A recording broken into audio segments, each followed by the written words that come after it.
Hey girl, a handsome guy is looking for you. Nasa store. Untag ni Mina na sa pagbabasa ni Ravine ng papeles. Nagangat siya ng paningin. Sino? Aba malay. Ayaw naman sabihin ng pangalan. Labasin mo na roon, sabi naman ni Lee. May nahanap ka na palang kapalit ni Alex, ha? Nakangising komento ni Mina. Ang galing mo namang pumili, friendship. Muntik na lumuwag ang garter ng Calvin Klein ko na makita ko ang oozing with sex appeal na kagwapuhan niya. Grabe, makalaglag, hi! Tila nananaginip na dagdag ni Lee. Kaysa pagurin pa niya ang kanyang utak sa pag-iisip kung sino ang tinutukoy ng mga ito, ay minabuti niyang tumayo na at tingnan kung sino ang naghahanap sa kanya. Parang mas kumanda ng maganda na niyang araw nang makita si Neftali. Simpatikong nakangiti ito sa kanya. Hey, why are you here? Nakangiting tanong niya. Wala lang. Tinadalaw ka. Masama ba? May tumikhim sa likuran niya. Nalingunan niya ang dalawang kaibigan na nakasunod lang pala sa kanya. Yun ang paraan ng mga ito upang ipakilala niya sa kanyang kausap. Neftali, meet my friends Mina and Lee. Pagpapakilala niya sa mga ito. Kinamayan naman ito ng mga kaibigan niya. Pagkasabi niyon ay nagpasintabi na ang dalawa. Hinila siya ng mga ito sa isang sulok. Don't tell me na yan yung kinukwento mo sa aming ipinagkasundo sa iyo ni Lolo Bartolo? Halos pabulong na tanong ni Lee. Marahil ay nag-alala itong marinig ni Neftali ang pinag-uusapan nila.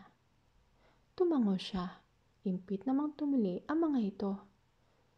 Grab the opportunity, Mare. Huwag mo namang palagpasin pang pagkakataon. Winner ka sa kanya. Maarting sabi ni Lee. Oo nga, huwag ka nang magdadalawang isip na magpakasal sa kanya. Sangayon naman ni Mina. Tumingin nga kayo. Saway niya. Nakangiting iniwan niya mga ito at muling hinarap si Neftali. Inimbitahan siya ni Neftali naman ang halian. Ang dalawa naman niyang kaibigan na hindi nahiya ay nagpaalam ditong sasama sa kanila. Hindi naman tinanggihan ni Neftali ang mga ito. Panay ang tanong ng mga ito sa binata habang kumakain sila na matyaga namang sinasagot nito. She saw his effort to get along well with her friends. Hindi naman ito nahirapang gawin yun. He was a natural charmer. Natutuwang nakikinig lang siya sa mga ito. Looking at his face now made her realize she missed him. Ilang araw din silang hindi nagkita mula nung bumalik sila sa Maynila. Nagtama ang kanilang mga mata. Pakiramdam niya ay parang biglang natahimik ang kapaligiran, na para bang silang dalawa lang ni Neftali ang tanging nilalang na naroon ng mga sandaling yon.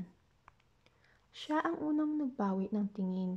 Hindi niya matagalang tumitig sa mga mata nito. There was something in those lovely eyes that made her feel uneasy.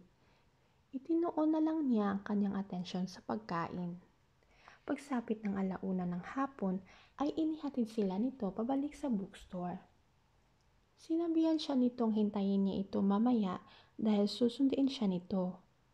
Narinig naman niya ang impit na tili ng dalawang kaibigan niya dahil sa sinabi nito.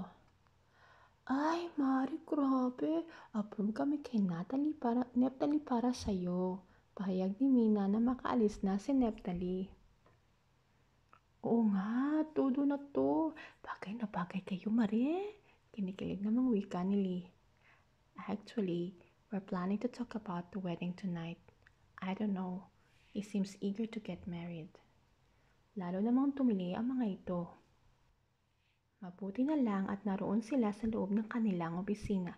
Kung hindi, ay tiyak na nakuha na nila ang atensyon ng staff at ng mga customer ng bookstore. Napapailing na lang na lumayo siya sa mga ito. That design will suit you, ani Neftali. Nawala bigla ang atensyon ni Ravine sa tinitingnang magazine sa biglang pagsasalita nito. Na-distract siya sa mainit na hininga nito na tumatama sa punong tenga niya. Ang kilabot na kumakalat sa kanyang katawan ay naghatid ng samusaring sensasyong halos magpawala sa kanyang katinoan. Ganon ba? Nanyelbos pa rin wika nito. Sige, ito na lang ang kunin natin. Sang-ayon na rin niya sa nais nito. Tinutulungan siya nito ng araw na yon para pumili ng damit pangkasal. May dalawa siyang nagustuhan ngunit hindi naman siya makapagdesisyon kung alin ang pipiliin sa mga yon. Nang makaluwag ito sa schedule, ay kaagad nilang inasikaso ang mga kaibigan para sa kanilang kasal. Kumuha na rin sila ng wedding coordinator. Araw-araw siyang kinukulit ng kanyang lolo. Sinabi ni Neptaline na ito rin ay hindi pinatatahimik ng Lolo Fortune nito. Pagkatapos siyang sukatan ay namili sila ng disenyo para sa imbitasyon. Halos araw-araw silang magkasama ni Neptali. Gusto nilang walang magiging gusot sa kasal nila. At sa bawat sandaling magkasama sila ay ramdam niya ang importansya niya rito. Tila prinsesa siya kung tratuhin ito. Mas lumalala na rin ang nagiging reaksyon ng kanyang puso sa simpleng pagdadaiti ng kanilang mga braso. Parang may orkestra na tumutugtog sa tuwing mangyayari yon. Alam niya hindi magandang senyales sa mga iyon, pero ano ang magagawa niya? Hindi naman siya bulag para hindi mapansin ang magagandang katangian nito. Para tuloy, gusto na niyang umatras sa pagpayag sa nais ng kanyang lolo. Baka siya ang maging talunan kapag nagpatuloy pa siyang umasa sa kabaliwang nagsisimulan ng yumabong sa kanyang puso. Kaya, kahit mahirap, ay kinontrol niya ang kanyang damdamin. Pero kapag naiisip pa niya ang nalalapit nilang pag-iisang dibdib at ang magiging buhay may asawa nila, ay mas lalong dinadagan ng takot ang kanyang dibdib. Ibig sabihin yon ay mas marami ng oras na makakasama niya si Neptali. Natitiyak niyang mas marami pa siyang matutuklasang magandang bagay sa pagkatao nito. Mga ngahulugan din, yun na mas matitindi ang atraksyong nadarama niya para rito. Kapag nangyari yon, it would be harder for her to let go when the time comes. Ngunit, mas nanaig pa rin sa puso niya ang pag-asa sa pagpapakasal nila na mas marami siyang pagkakataon para mapalapit din ito sa kanya. Gagawin niyang lahat ng paraan para mangyari yon. She wanted their marriage to work. Do you love him, Rivain? Tanong sa kanya ni Mina. Yun ang araw ng kasal nila ni Neptali. Na mga sandaling yun ay inaayusan sila ng beautician na kinuha nila para sa araw na yon. Hindi niya magawang sagutin ang tanong na yon. Nagkunwari na lang siyang hindi niya yon narinig. Hoy, Brua, wag mo kaming deadmahin, no? Sabad naman ni Lee. Hindi mo pwedeng itago ang nararamdaman mo para sa kanya. Nang matapos ang pag-aayos sa kanya, ay lumabas na ng silid ang beautician. Natatakot ako. Wala namang kasigurahan ng kasal na to, sabi niya kay Mina. Bakit hindi mo sabihin sa kanya ang nararamdaman mo? Sabi ni Lee. Oo nga, di tapos ng problema mo. Para namang ganun lang yung kadali.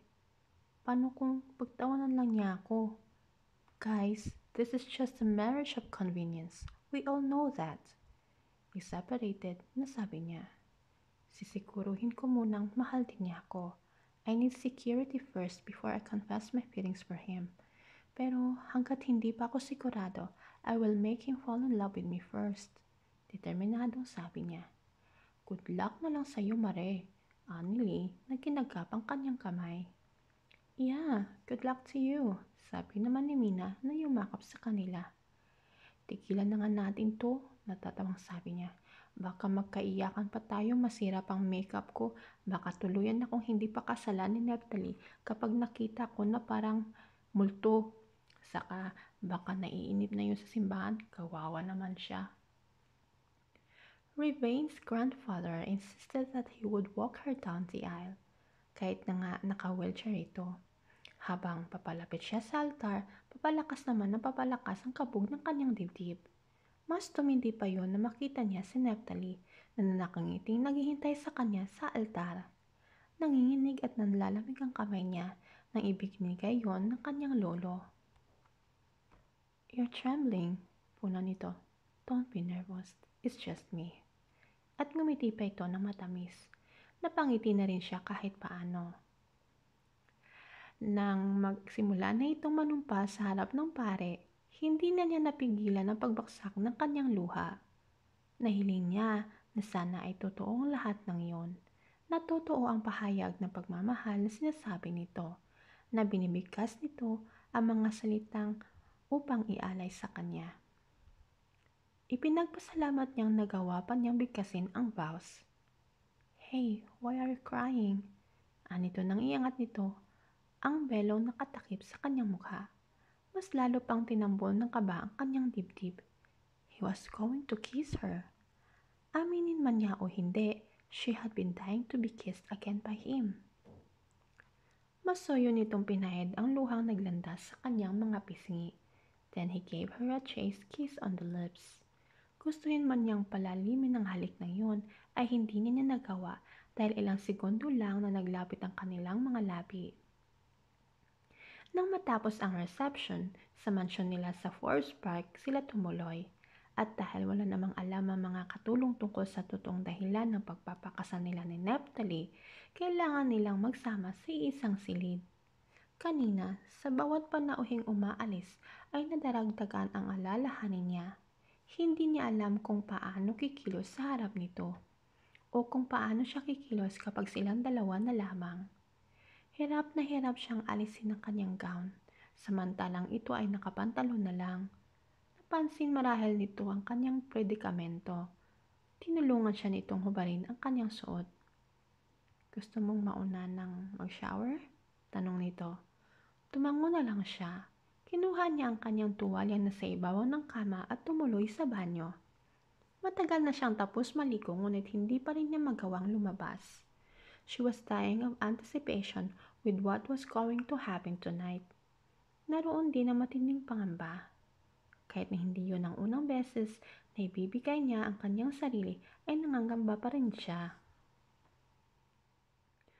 Humugot siya ng 3 malalim na hininga bago niya pinihit ang seradora ng banyo.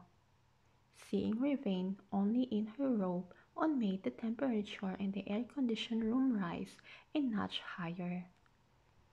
Sa paglabas nito mula sa banyo ay kaagad ang pagkalat ng halimuyak nito sa kabuuan ng silid. Tulad ng bangon nito, mabilis din ang pagkalat ng init sa katawan ni Neftali. Dali-dali siyang pumasok sa banyo. Doon ay itinudo niyang bukas ng shower upang pawiin ang init na nanlalasa sa buong katawan niya. Sa nadarama niya, he was sure he was going to have a hard time falling asleep tonight or every night that they would be together. Halos kalahating oras siyang nagbabad sa ilalim ng shower. Ayaw niyang ipilit ang kanyang karapatan bilang asawa nito dahil ayaw niyang magalit ito sa kanya at masira ang pagkakaibigang nabuo na nila. At least, kahit na alam niyang hindi nito gusto ang kasalang yun, magkaibigan naman sila. Sa paraan man lang na yun ay maging normal kahit paano ang pagsasama nila. Ngunit, parang gusto niyang tumakbong muli papasok sa banyo na makita niya ang sexing suot nito. Mas lalo pang napadalas ang pagsuklay ni Ravine sa kanyang buhok kahit na 500 beses na yata niya yung napasada ng suklay. Napalunok siya ng sunod-sunod na makita niya ang paglabas ni Neftali mula sa banyo. Tanging boxer shorts lamang ang suot nito. Mula sa salamin ay nakita niyang nakatingin din ito sa kanya. Hindi niya masyadong mabistahan ang emosyong nasa mga mata nito dahil hindi niyang magawang makipagtitigan nito ng matagal.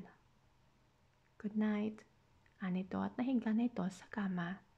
Hindi naman siya matapos-tapos sa pagsusuklay ng buhok. Hindi pa rin niya alam kung paanong gagawing normal ang eratikong pinting ng kanyang puso. Pagkatapos ng ilan pang pasada ng suklay sa kanyang buhok, ay nag-atubili siyang tumayo mula sa harap ng tukador.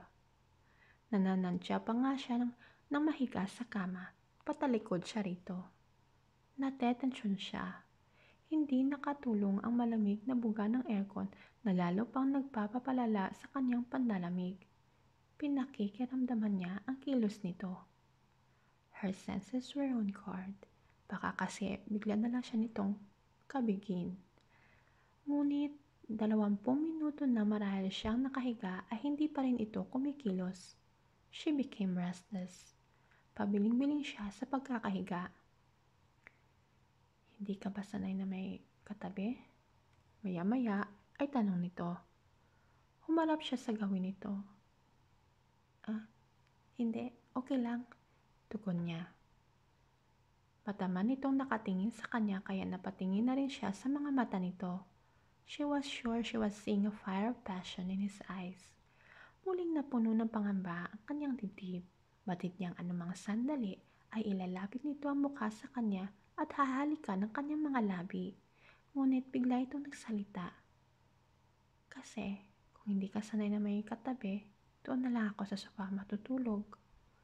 Gusto niya itong irapan. Parang biglang bumagsak ang lahat ng pag-asa sa kanyang puso. Kung sipain ko na lang kaya itong pababa sa sahig. Naiinis na sabi niya sa sarili sabay talikod rito.